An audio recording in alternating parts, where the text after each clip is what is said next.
We have breaking news this morning. A new coronavirus vaccine is getting high marks in clinical trials. Novavax says its two-dose vaccine is about 90% effective and is safe after being tested in nearly 30,000 trial participants. The company plans to ask for government permission to distribute the vaccine by the end of September. It's intended to target the virus in low and middle income countries. Over the weekend, leaders from the world's 7 wealthiest democracies committed to donate more than 1 billion vaccine doses to poorer countries over the next year. The U.S. is contributing about half of those doses through a partnership with Pfizer. Jan Crawford spoke with Pfizer's CEO and chairman, Albert Bourla, about this historic vaccine pledge and the challenges ahead. Dr. Fauci has kind of sounded alarm about this Delta variant.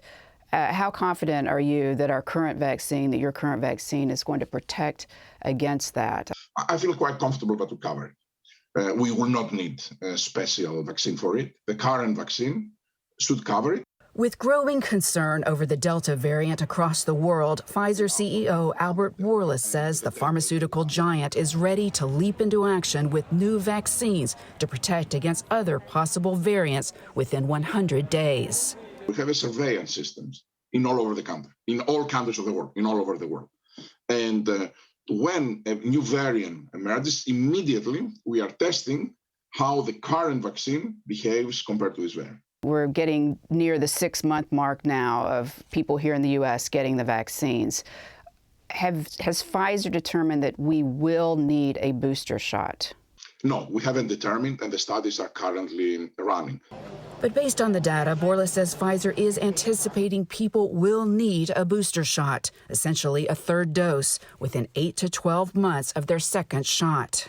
Other advances. By fall, Pfizer hopes to reformulate its COVID vaccine so it will not require super cold storage. And it anticipates the vaccine will also be approved for children as young as 5. Unless if we will be able to vaccinate a significant percentage of the population, it's very difficult to achieve what we call herd immunity.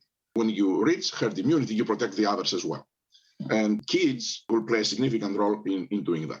The United States has answered the call.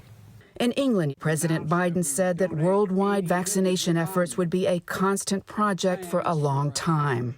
Pfizer is committed to donating a total of 2 billion doses over the next year and a half, most of them going to lower-income countries. Here in the United States, about half the population has gotten at least 1 dose, but in Africa, less than 2%. Can we really contain this virus until we can get it to these countries more quickly? I would like to think that first and foremost, because it is the right thing to do, but also setting aside the moral concerns.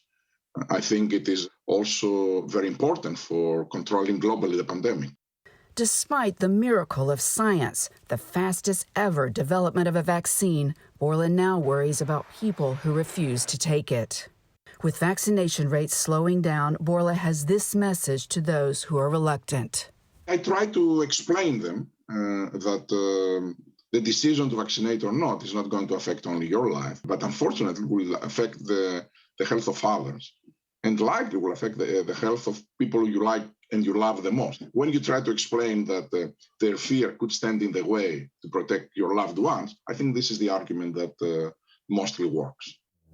But I think that argument only works if it comes from someone in your community, not a CEO or a medical expert somewhere. That's right. You need to hear from other people. But I am struck by, as Jan called it, the miracle of science. I mean, how effective this vaccine has been against all these variants so far. And the G7's committed to 1 billion doses for developing countries, but they need 11 billion, says the WHO. Wow, it's a big world. Yes, it is. All right, Jan Crawford, thank you.